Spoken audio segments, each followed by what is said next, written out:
எல்லாத்தையும் விடுங்கம்மா. இப்போ அண்மையில வைஷ்ணவின்னு ஒரு பெண்மணி.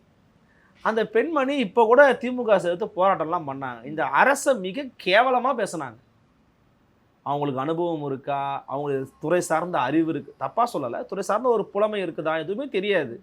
ஆனா இந்த அரசாங்கத்த மிக கேவலமா பேசுனாங்க. திமுக அரசாங்கத்த. புஷி ஆனந்த் பார்க்க விடல.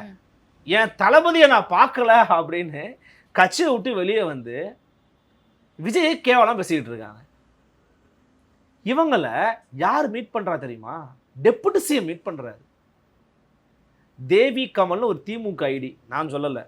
நீங்க போய் எடுத்து பாருங்க. அவங்க மட்டும் இல்ல, நிறைய திமுக ஐடி புஷி ஆனந்த் பார்க்க விடலன்னு வந்த ஒரு பச்சோந்தி, அந்த பச்சோந்திய கூட்டு வச்சு குறிஞ்சிலத்துல டெப்யூட்டி சிஎம் பார்க்க வைக்கிறீங்களே, தேர்தல் நேரத்தில் இதெல்லாம் பண்ணா பேக் ஃபயர் ஆகும் தெரியுமா தெரியாதா? யார் இவ அப்படின்னு நான் கேட்கல. திமுக காரன் கதறான் கேட்கறான்.